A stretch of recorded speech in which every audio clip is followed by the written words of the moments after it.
Following the passing of former Johannesburg Mayor Mpho Moerane, members of the ANC in Gauteng have been urged not to despair. Moerane passed away on Wednesday, and he spent days fighting for his life at Netcare Milpark Hospital, where he died following a car accident. On Friday afternoon, the ANC held a memorial service in his birthplace of Alexandra, where family, friends and comrades met at his home. We're now joined to pay tribute to Moerane by Councillor Colleen Makhubele, City of Joburg caucus leader for the Congress of the People. Thank you. Tell us about Mr. Moerane and who he was to you. Thank you. First, let me also just pay tribute and condolences to the Fraser family and to the Moerane family.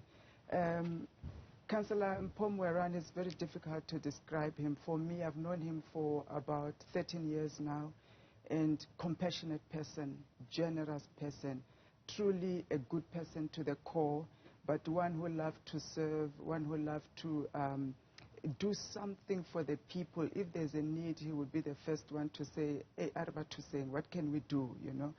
And for me personally, to have run as a mayoral candidate for COPE, he was one of the people that contributed to that journey. I remember when he learned that I'll be running as a mayoral candidate, he actually called me to say, hey, I hear Nalwena we're going to be head-to-head. So, hey, I'm still considering, when would you talk? Where do you hear all of these things? So he says, look, I know you and I wish you had time, because if the people of Joburg could get to know you, I know you'll do very well, and you'll do very well for COPE. And they had been working with my previous MMC at COPE, you know, in the government of local unity. And he was very encouraging. He said, even myself, I never thought I would be a councillor. I just wanted to help the people of Joburg. But you would be able to do more as a councillor for the residents of the city. So please don't be afraid. Just have a thick skin. Let's go for it. So, and he said to me, look, you don't even have to be a mayor. You can be a chairperson. We need skills like yours. I said, no, Councillor Mpho, I want to be a mayor. I'm not running to be a chairperson of a committee. I'm running to be a mayor. And he will laugh about it. Whenever we go to debates together, he will then come back to me to say, I know today we shapil or but why are you poking here and stuff like that? So we had that relationship. And that extended even beyond, you know, when we went into council now. And his character, I think it was revealed to all when he didn't get the mayorship.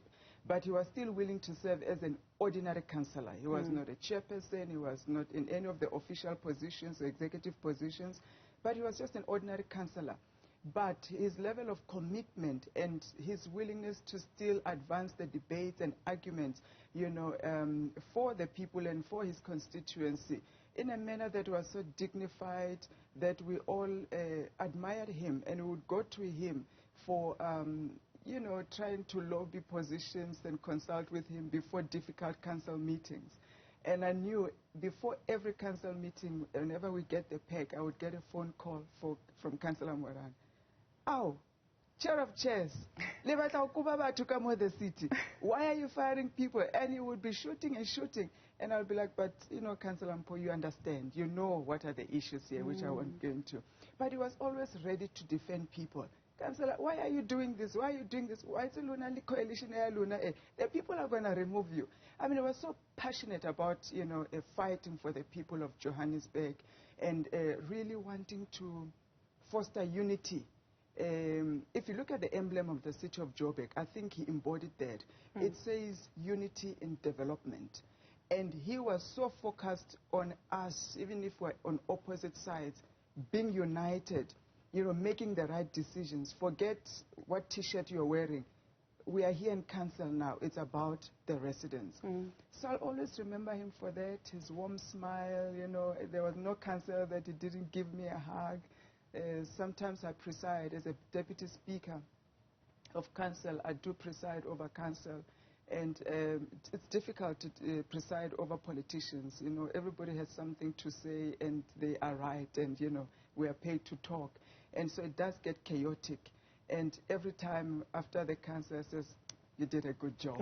I said thank you. I think what she's saying bears testament to what we saw yesterday during the wreath-laying ceremony, as well as the memorial service, where he cut across political divide, and people from various political formations saying exactly what she's saying, that he was a unifier. What do you think drove his love for the people and wanting to actually see a change, not just for himself, but for his people?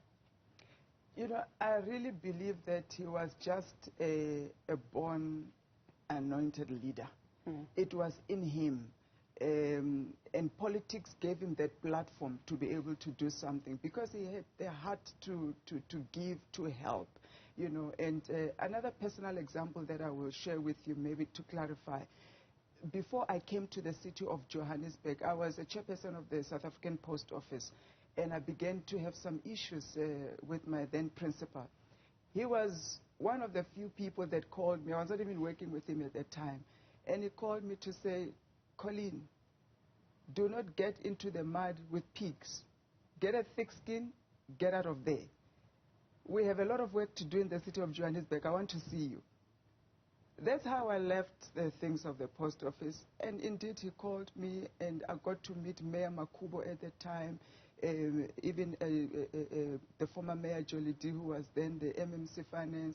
And he said, I know your skills, I know your education, I know your heart, and the city of Johannesburg needs you. And I was appointed to be the chairperson of one of the entities, and I started to work with them. And for me, what distinguishes him is that he doesn't come and take over, want to recreate or discredit what the predecessors have done. He continued from the legacy of former Mayor Makhubele.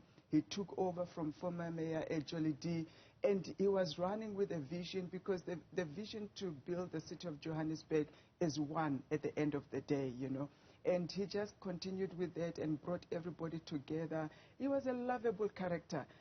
I've never seen him angry. Even if you've done something wrong, he's angry with you. He'll do it in a humorous way, such that he doesn't want to hurt you, but he wants to get the message across in the most firm and sternest way.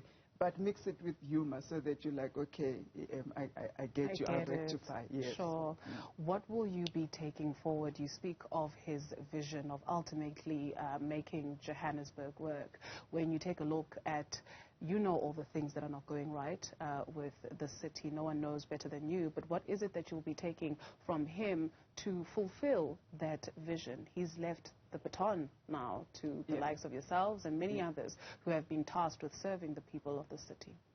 I think three critical things for me. The first one was that I saw him as a first champion with Mayor Makhubele to want competent, skilled people in the city, especially in council, to lead the city.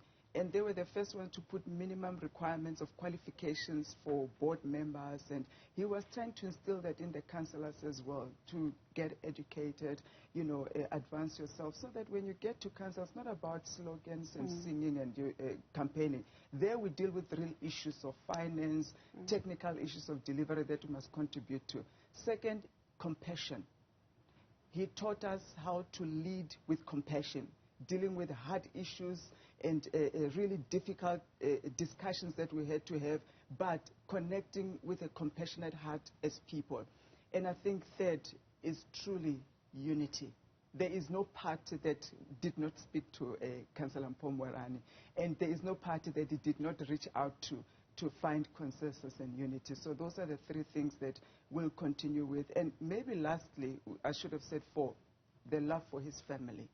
I've known him and the family, and he was a father, he was a husband, that I think we should all look up to. And he's run a good race, he's fought a good fight, and may his soul rest in peace. And if you were to say something to him as he listens to you, what would you like to tell him? Oh, don't make me teary.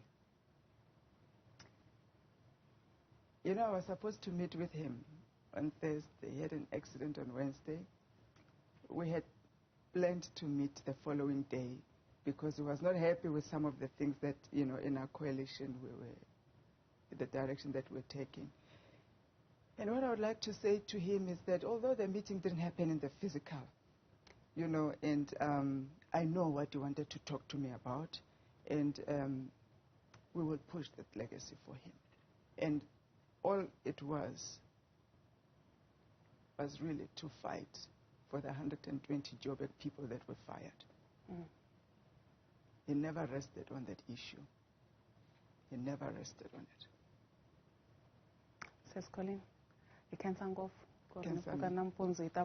Thank you. Thank you so much. Says Colleen Makhubele, City of Joburg caucus leader for the Congress of the People.